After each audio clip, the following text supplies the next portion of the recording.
ಇನ್ನು ಕರ್ನಾಟಕದಲ್ಲಿ ಯಾವ ರೀತಿಯಾದಂತಹ ಆಡಳಿತ ಇದೆ, ಕರ್ನಾಟಕದಲ್ಲಿ ಆಡಳಿತ ನಡೆಸ್ತಾ ಇರುವಂತಹ ಸಿಎಂ ಯಾವ ರೀತಿಯಾಗಿದ್ದಾರೆ ಇಲ್ಲಿ ಅನ್ನುವಂತಹ ವಿಚಾರವನ್ನು ಕೂಡ ಪ್ರಧಾನಿ ಮೋದಿ ಇವತ್ತಿನ ಭಾಷಣದಲ್ಲಿ ಪ್ರಸ್ತಾಪ ಮಾಡಿದ್ರು.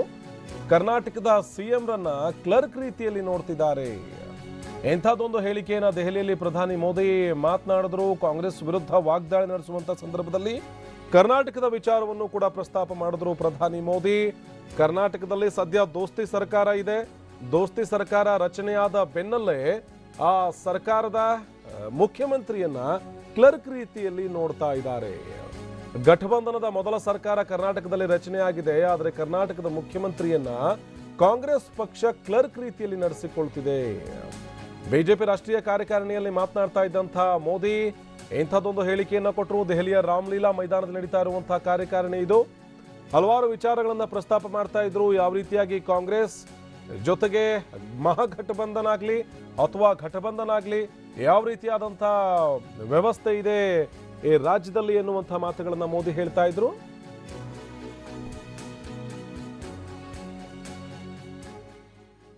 ಇನ್ನು ದೋಸ್ತಿ ಸರ್ಕಾರದ ಮುಖ್ಯಮಂತ್ರಿ ಎಚ್.ಡಿ. ಕುಮಾರಸ್ವಾಮಿ ಅವರ ಬಗ್ಗೆ ಮತ್ತು ಕಾಂಗ್ರೆಸ್ ಅವರನ್ನು ನಡೆಸಿಕೊಳ್ತಾ ಇರುವಂತರ ಬಗ್ಗೆ ಪ್ರಧಾನಿ ಮಾತನಾಡಿದ್ದಾರೆ.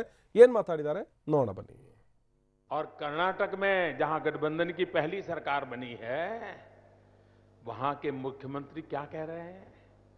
कर्नाटक के मुख्यमंत्री जो गठबंधन की सरकार के मुख्यमंत्री हैं अभी तो कुछ ही महीने हुए हैं और ऐसे परेशान है वो कह रहे हैं कि उन्हें मुख्यमंत्री के बजाय एक क्लर्क मात्र बना करके रख दिया गया है। और कर्नाटक में जहां गठबंधन की पहली सरकार बनी है वहां के मुख्यमंत्री क्या कह रहे हैं?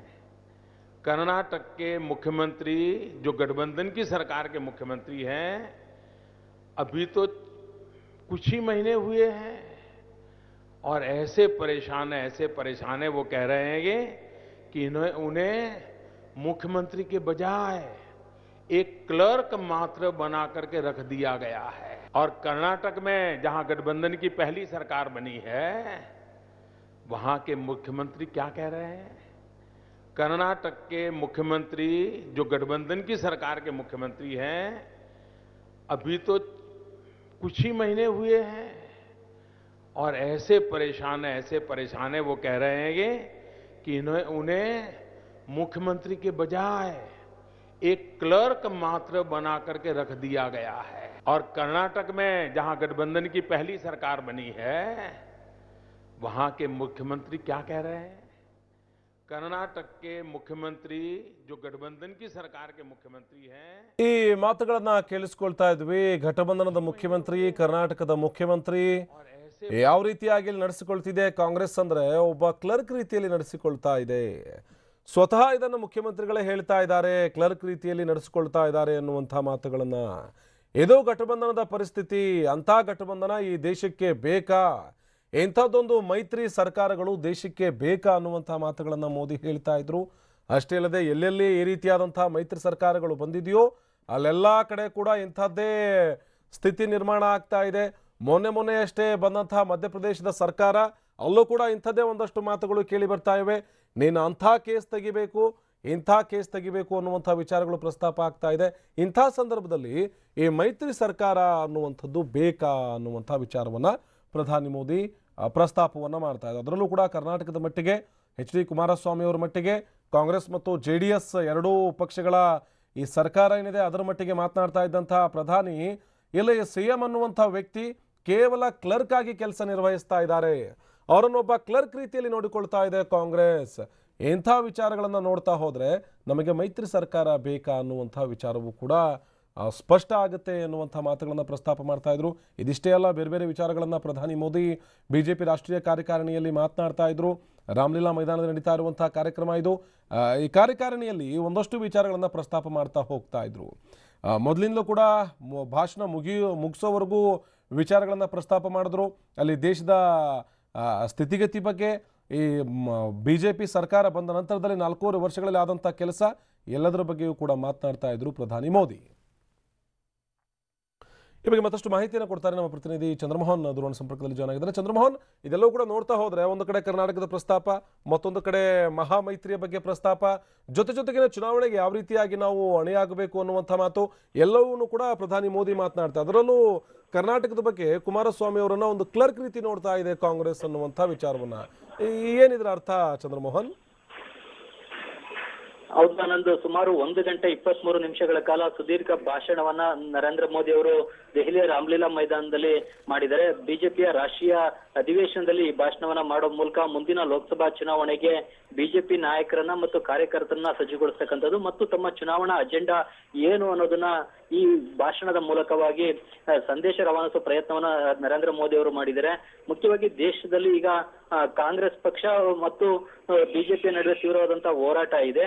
ಆದ್ರೆ ಕಾಂಗ್ರೆಸ್ನ ನಾಯಕ ರಾಹುಲ್ ಗಾಂಧಿ ಅವರು 2-3 ತಿಂಗಳು ರಜೆ ತೆಗೆದುಕೊಂಡು ಹೊರಟೋಗ್ಬಿಡ್ತಾರೆ. ಅವ್ರು ಎಲ್ಲಿ ಹೋಗ್ತಾರೆ ಏನು ಅನ್ನೋದು ಯಾರಿಗೂ ಕೂಡ ಗೊತ್ತಾಗೋದಿಲ್ಲ. ಮತ್ತೊಂದ್ ಕಡೆಯಲ್ಲಿ ದಿನಕ್ಕೆ 18 ಗಂಟೆಗಳ ಕಾಲ ನಾನು ಕೆಲಸ ಮಾಡ್ತಾ ಇದ್ದೇನೆ. ದೇಶಕ್ಕೆ 18 ಗಂಟೆಗಳ ಕಾಲ ದಿನಕ್ಕೆ ಕೆಲಸ ಮಾಡುವಂತಹ ಸೇವಕ ಬೇಕೋ ಇಲ್ವೇ 2-3 ತಿಂಗಳ ಕಾಲ ರಜೆ ತೆಗೆದುಕೊಂಡು ಹೋಗೋ ವ್ಯಕ್ತಿ ಬೇಕು ಅನ್ನೋದನ್ನ ದೇಶದ ಜನ ನಿರ್ಧರಿಸಲಿ ಅಂತೇಳಿ ದೇಶದ ಜನರಿಗೆ ಮುಂದೆ ಒಂದು ಪ್ರಶ್ನೆಯನ್ನು ಕೂಡ ಮೋದಿ ಇಟ್ಟಿದ್ದಾರೆ. ಜೊತೆಗೆ ಅದೇ ಸಂದರ್ಭದಲ್ಲಿ ಕರ್ನಾಟಕದ ರಾಜಕಾರಣವನ್ನು ಕೂಡ ಪ್ರಸ್ತಾಪವನ್ನ ಮಾಡಿದ್ದಾರೆ. ಕರ್ನಾಟಕದ ಮುಖ್ಯಮಂತ್ರಿಯನ್ನ ಕಾಂಗ್ರೆಸ್ ಪಕ್ಷ ಕ್ಲರ್ಕ್ ರೀತಿ ನಡೆಸ್ಕೊಳ್ತಾ ಇದೆ. ಕ್ಲರ್ಕ್ ನ ರೀತಿ ಕರ್ನಾಟಕದ ಮುಖ್ಯಮಂತ್ರಿ ಈಗ ಕೆಲಸವನ್ನ ಮಾಡ್ತಾ ಇದ್ದಾರೆ ಅಂತ ಕೂಡ ಕುಮಾರಸ್ವಾಮಿ ಅವರ ಹೇಳಿಕೆಯನ್ನ ಇಟ್ಕೊಂಡೇನೆ ತೀವ್ರವಾಗಿ ಟೀಕೆಯನ್ನ ಮಾಡಿದ್ದಾರೆ. ಕಾಂಗ್ರೆಸ್ನ ವಿರುದ್ಧವಾಗಿ ಈ ಟೀಕೆಯನ್ನ ಮಾಡಿದ್ದಾರೆ. ಮುಖ್ಯವಾಗಿ ಕರ್ನಾಟಕದಲ್ಲೂ ಕೂಡ ಸಿಎಂ ಕುಮಾರಸ್ವಾಮಿ ಅವರು ತಮ್ಮನ್ನ ಕಾಂಗ್ರೆಸ್ ಪಕ್ಷ ಕ್ಲರ್ಕ್ ರೀತಿ ನೋಡ್ಕೊಳ್ತಾ ಇದೆ. ಏನಂತಂದ್ರೆ ಯಾವುದೇ ಪ್ರಮುಖ ನಿರ್ಧಾರಗಳನ್ನು ತೆಗೆದುಕೊಳ್ತಕ್ಕಂತಹ ಸ್ವಾತಂತ್ರ್ಯ ನನ್ಗಿಲ್ಲ. ಕಾಂಗ್ರೆಸ್ ಮಾಡಿದಂತಹ ಶಿಫಾರಸುಗಳಿಗೆ ಸಹಿ ಹಾಕಿ ಕಳಿಸುವಂತ ಕ್ಲರ್ಕ್ ರೀತಿ ನಾನು ಕೆಲಸ ಮಾಡ್ತಾ ಇದ್ದೇನೆ ಅಂತ ಹೇಳಿ ತಮ್ಮ ತಂದೆ ದೇವೇಗೌಡರ ಜೊತೆ ಮಾತಾಡುವಂತ ಸಂದರ್ಭ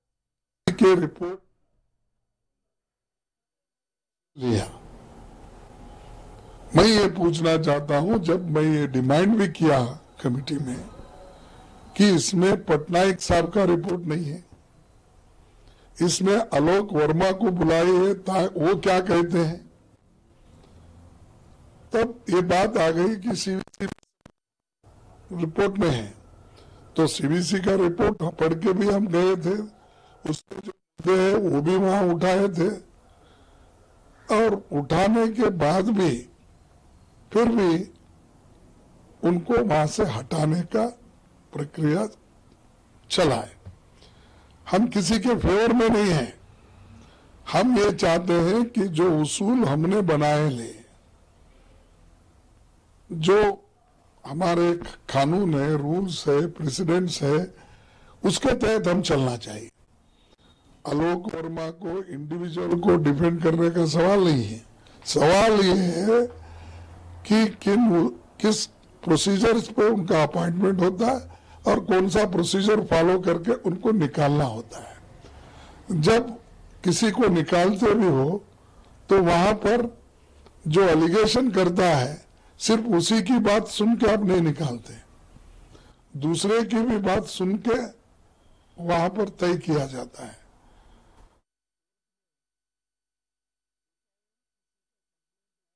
ಚಂದ್ರಮೋಹನ್, ಆಗ್ಲೇ ಹೇಳ್ತಾ ಇದ್ರಿ ಯಾವ ರೀತಿಯಾಗಿ ಮೋದಿ ಭಾಷಣವನ್ನ ಮಾಡ್ತಾ ಇದ್ರು, ಜೊತೆಗೆ ಕಾರ್ಯಕರ್ತರನ್ನ ನಾಯಕರನ್ನ ಹುರಿದುಂಬಿಸುವಂತ ಕೆಲಸವನ್ನ ಮಾಡ್ತಾ ಇದ್ರು, ಸಜ್ಜುಗೊಳಿಸುವಂತ ಕೆಲಸವನ್ನ ಮಾಡ್ತಾ ಇದ್ರು, ಜೊತೆಗೆ ಕುಮಾರಸ್ವಾಮಿ ಅವರನ್ನ ಯಾವ ರೀತಿಯಾಗಿ ಕಾಂಗ್ರೆಸ್ ನಡೆಸ್ಕೊಳ್ತಾ ಇದೆ ಅಂತ.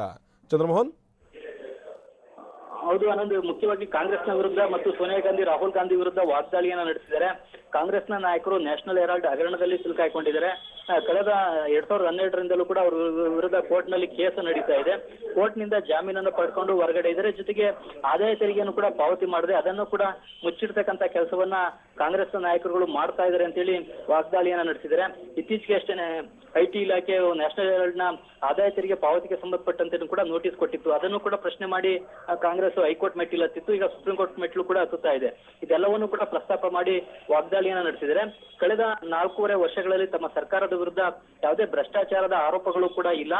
ನಮ್ಮ ಸರ್ಕಾರ ಉತ್ತಮವಾಗಿ ಆಳ್ವಿಕೆಯನ್ನು ಕೂಡ ನಡೆಸಿದೆ ಅಂತೇಳಿ ತಮ್ಮ ಬೆನ್ನನ್ನ ತಾವೇ ತಟ್ಕೊಳ್ತಕ್ಕಂಥ ಕೆಲಸವನ್ನ ಮತ್ತು ಇದು ನಮ್ಮ ಸರ್ಕಾರದ ಸಾಧನೆ ಅಂತೇಳಿ ಬಿಜೆಪಿ ನಾಯಕರು ಕಾರ್ಯಕರ್ತರ ಮುಂದಿಡ್ತಕ್ಕಂಥ ಕೆಲಸವನ್ನ ಪ್ರಧಾನಿ ನರೇಂದ್ರ ಮೋದಿ ಅವರು ಮಾಡಿದ್ದಾರೆ. ಮುಖ್ಯವಾಗಿ ನರೇಂದ್ರ ಮೋದಿ ಅವರಿಂದ ದೇಶದ ಕೃಷಿಕರಿಗೆ ಮತ್ತು ಬಡವರ್ಗಕ್ಕೆ ಯಾವುದಾದ್ರೂ ಮಹತ್ವದ ಯೋಜನೆಗಳನ್ನ ಘೋಷಣೆ ಮಾಡಬಹುದು ಅನ್ನೋ ಒಂದು ನಿರೀಕ್ಷೆ ಇತ್ತು. ಆ ರೀತಿಯಾಗಿ ಯಾವುದೇ ಮಹತ್ವದ ಯೋಜನೆಗಳನ್ನ ಈಗ ಮುಂದಿನ ಲೋಕಸಭಾ ಚುನಾವಣೆಗಿನ ಮುಂಚಿತವಾಗಿ ಘೋಷಣೆಯನ್ನ ಮಾಡಿಲ್ಲ. ಮುಖ್ಯವಾಗಿ ಈಗ ದೇಶದ ರೈತರನ್ನ ಖುಷಿಪಡಿಸ್ಲಿಕ್ಕೆ ಮತ್ತು ರೈತರ ಅಸಮಾಧಾನವನ್ನ ತಣ್ಣಗಾಗಿಸ್ಲಿಕ್ಕೆ ಯಾವ್ದಾದ್ರೂ ಕೊಡುಗೆಯನ್ನ ಮೋದಿ ರೈತರಿಗೆ ನೀಡಬಹುದು ಅನ್ನೋ ಒಂದು ನಿರೀಕ್ಷೆ ಇತ್ತು. ಆ ನಿರೀಕ್ಷೆ ಹುಸಿಯಾಗಿದೆ. ಜೊತೆಗೆ ದೇಶದ ಬಡವರ್ಗಕ್ಕೂ ಕೂಡ ಏನಾದ್ರೂ ಕೊಡುಗೆಯನ್ನ ನೀಡಬಹುದು. ಯಾಕೆಂದ್ರೆ ಈಗಾಗಲೇ ಮೇಲ್ವರ್ಗಗಳಿಗೆ 10% ಮೀಸಲಾತಿಯನ್ನ ಸಂಸತ್ನ ಚಳಿಗಾಲದ ಅಧಿವೇಶನದಲ್ಲಿ ನೀಡಲಾಗಿದೆ. ಹಾಗಾಗಿ ಕೆಳವರ್ಗಕ್ಕೆ ಏನಾದ್ರೂ ಕೂಡ ಕೊಡುಗೆಯನ್ನ ಕೊಡ್ತಾರೇನೋ ಈ ಭಾಷಣದಲ್ಲಿ ಪ್ರಸ್ತಾಪ ಮಾಡಬಹುದು ಅನ್ನೋ ಒಂದು ನಿರೀಕ್ಷೆ ಇತ್ತು. ಆದ್ರೆ ಈ ಒಂದು ಅಂಶಗಳು ಯಾವು ಕೂಡ ಮೋದಿ ಅವರ ಭಾಷಣದಲ್ಲಿ ಪ್ರಸ್ತಾಪ ಆಗಿಲ್ಲ. ಬಹುಶಃ ಮುಂದಿನ ಬಜೆಟ್ ಅಧಿವೇಶನದಲ್ಲಿ ಇದ್ರ ಬಗ್ಗೆ ಕೇಂದ್ರ ಹಣಕಾಸು ಸಚಿವ ಅರುಣ್ ಜೇಟ್ಲಿ ಅವರೇ ಘೋಷಣೆಯನ್ನ ಮಾಡಬಹುದು. ಬಜೆಟ್ ನಲ್ಲಿ ಯಾವ್ದಾದ್ರೂ ಮಹತ್ವದ ಘೋಷಣೆಯನ್ನ ಮಾಡಬಹುದು ಅನ್ನೋ ಒಂದು ನಿರೀಕ್ಷೆ ಕೂಡ ಈಗ ದೇಶದ ಜನರಲ್ಲಿದೆ. ಆದ್ರೆ ಈಗ ಒಂದು ರಾಜಕೀಯ ಭಾಷಣವನ್ನ ರಾಷ್ಟ್ರೀಯ ಅಧಿವೇಶನದಲ್ಲಿ ಮಾಡುವಂತದ್ದು ವಾಡಿಕೆ. ಅದೇ ರೀತಿಯಾದಂತಹ ರಾಜಕೀಯ ಭಾಷಣವನ್ನ ಪ್ರಧಾನಿ ನರೇಂದ್ರ ಮೋದಿ ಅವರು ಮಾಡಿ ವಿರೋಧ ಪಕ್ಷಗಳ ವಿರುದ್ಧ ವಾಗ್ದಾಳಿಯನ್ನ ನಡೆಸಿ ಟೀಕೆಯನ್ನ ಮಾಡಿದರೆ, ಜೊತೆಗೆ ತಮ್ಮ ಸರ್ಕಾರದ ಸಾಧನೆಯನ್ನು ಕೂಡ ಬಿಜೆಪಿ ನಾಯಕರು, ಕಾರ್ಯಕರ್ತರು ಮತ್ತು ದೇಶದ ಜನರ ಮುಂದಿರತಕ್ಕಂತಹ ಪ್ರಯತ್ನವನ್ನ ಈ ಅಧಿವೇಶನದ ಮೂಲಕವಾಗಿ ಮಾಡಿದ್ದಾರೆ. ಆನಂದ್, ಚಂದ್ರಮೋಹನ್ ಹಲವಾರು ವಿಚಾರವನ್ನ ಪ್ರಸ್ತಾಪ ಮಾಡ್ತಾ ಇದ್ರು. ಜೊತೆಗೆ ಈ ಪ್ರಧಾನ ಸೇವಕ ಅನ್ನುವಂತಹ ವ್ಯಕ್ತಿ ಹೇಗಿರಬೇಕು ಅಂತ, ಈ ಮನೇಲಿರುವಂತಹ ಸಮಸ್ಯೆನ ಹೊರಗಡೆ ಹೋಗಿ ಹೇಳೋದು ಅಥವಾ ಈ ಪಡೋಸಿ ಅಂದ್ರೆ ಪಕ್ಕದ ಮನೆಯವ್ರಿಗೆ ಹೋಗಿ ಮನೇಲಿರೋ ಒಂದಷ್ಟು ವಿಚಾರಗಳನ್ನ ಹಂಚಿಕೊಳ್ಳೋದು, ಇವೆಲ್ಲವೂ ಕೂಡ ಪರೋಕ್ಷವಾಗಿ ಈ ರಾಹುಲ್ ಗಾಂಧಿ ಅವರ ವಿರುದ್ಧ ಮಾತನಾಡುವಂತ ಕೆಲಸವನ್ನು ಕೂಡ ಮಾಡಿದ್ರು. ಆ ವಿಚಾರದ ಬಗ್ಗೆ ಯಾವ ರೀತಿಯಾಗಿ ಅರ್ಥೈಸ್ಕೋಬಹುದು ಚಂದ್ರಮೋಹನ್? ಹೌದು ಆನಂದ್, ಮುಖ್ಯವಾಗಿ ರಾಹುಲ್ ಗಾಂಧಿ ಅವರನ್ನ ಟೀಕಿಸೋದು ಮತ್ತು ವಿರೋಧ ಪಕ್ಷಗಳನ್ನ ಟೀಕಿಸೋದೇ ಮೋದಿ ಅವರ ಭಾಷಣದಲ್ಲಿ ಒಂದು ಪ್ರಮುಖ ಅಂಶವೇ ಆಗಿತ್ತು. ರಾಹುಲ್ ಗಾಂಧಿ ಮತ್ತು ಕಾಂಗ್ರೆಸ್ ಪಕ್ಷದ ನಾಯಕರುಗಳು ಅಂದ್ರೆ ವಿದೇಶಗಳಲ್ಲೂ ಹೋಗಿ ನಮ್ಮ ದೇಶದ ವಿರುದ್ಧ ಮಾತನಾಡ್ತಾರೆ. ನಮ್ಮ ಮನೆಯ ವಿರುದ್ಧ ಅಕ್ಕಪಕ್ಕದ ಮನೆಯವರ ಹತ್ರ ಹೋಗಿ ಮಾತನಾಡ್ತಕ್ಕಂತ ವ್ಯಕ್ತಿ ಬೇಕೋ ಇಲ್ವೇ? ದಿನಕ್ಕೆ 18 ಗಂಟೆ ನಾನು ಕೆಲಸವನ್ನ ಮಾಡ್ತಾ ಇದ್ದೇನೆ. ಆದ್ರೆ ಈಗ ರಾಹುಲ್ ಗಾಂಧಿ ಅವರು 2-3 ತಿಂಗಳು ರಜೆ ತೆಗೆದುಕೊಂಡು ವಿದೇಶಗಳಿಗೆ ಹೋಗ್ಬಿಡ್ತಾರೆ. ಅವ್ರು ಎಲ್ಲಿ ಹೋಗಿದ್ದಾರೆ, ಏನ್ ಮಾಡ್ತಾ ಇದ್ದಾರೆ ಅನ್ನೋದು ಯಾರಿಗೂ ಗೊತ್ತಾಗೋದಿಲ್ಲ.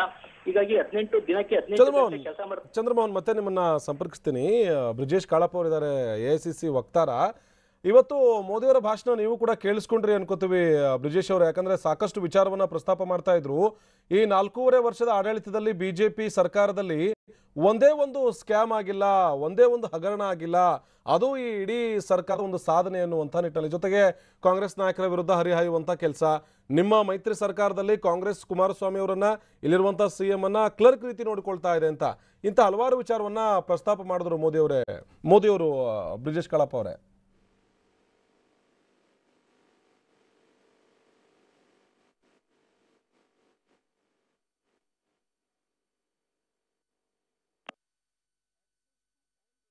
ಸಂಪರ್ಕ ಸಾಧ್ಯ ಆಗ್ತಿಲ್ಲ, ಮತ್ತೆ ಅವ್ರನ್ನ ಸಂಪರ್ಕಿಸೋಣ. ಇದು ಇವತ್ತು ಒಟ್ಟಾರೆ ಇಡೀ ಲೋಕಸಭಾ ಚುನಾವಣೆಗೆ ಸಂಬಂಧಪಟ್ಟ ಹಾಗೆ 2019 ಲೋಕಸಭಾ ಚುನಾವಣೆ ವಿಚಾರಕ್ಕೆ ಸಂಬಂಧಪಟ್ಟ ಹಾಗೆ ಉಗ್ರಪ್ಪ ಅವರು ನಮ್ಮ ಜೊತೆಗೆ ಜಾಯ್ನ್ ಆಗಿದ್ದಾರೆ, ಸಂಸದರು. ಉಗ್ರಪ್ಪ ಅವರೇ, ಇವತ್ತು ಕಾಂಗ್ರೆಸ್ ವಿರುದ್ಧ ಪ್ರಧಾನಿ ಮೋದಿ ಹರಿಹಾಯ್ತಾ ಇದ್ರು. ಜೊತೆಗೆ ಇಲ್ಲಿರುವಂತಹ ಸರ್ಕಾರದಲ್ಲಿ ಕಾಂಗ್ರೆಸ್ ಕುಮಾರಸ್ವಾಮಿ ಅವರನ್ನ ಇರುವಂತಹ CM ನ ಕ್ಲರ್ಕ್ ರೀತಿ ನೋಡಿಕೊಳ್ತಾ ಇದೆ ಅಂತ.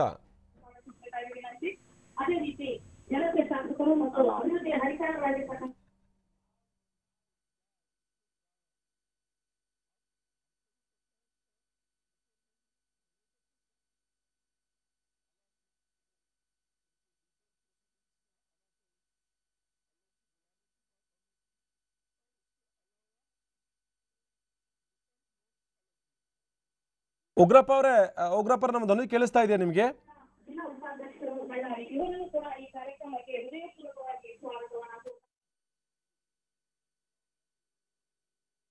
ಬ್ರಿಜೇಶ್ ಕಾಳಪ್ಪ ಅವರೇ, ನೋಡ್ತಾ ಇದ್ವಿ ಪ್ರಧಾನಿ ಮೋದಿ ಅವರು ವಾಗ್ದಾಳಿ ನಡೆಸ್ತಾ ಇದ್ರು ಕಾಂಗ್ರೆಸ್ನ ವಿರುದ್ಧ. ಜೊತೆಗೆ ಇಲ್ಲಿರುವಂತಹ ಕರ್ನಾಟಕದ CM ನ ಕ್ಲರ್ಕ್ ರೀತಿ ನೋಡ್ಕೊಳ್ತಾ ಇದೆ ಕಾಂಗ್ರೆಸ್ ಅಂತ, ಏನ್ ಹೇಳ್ತೀರಿ ಇದ್ರ ಬಗ್ಗೆ?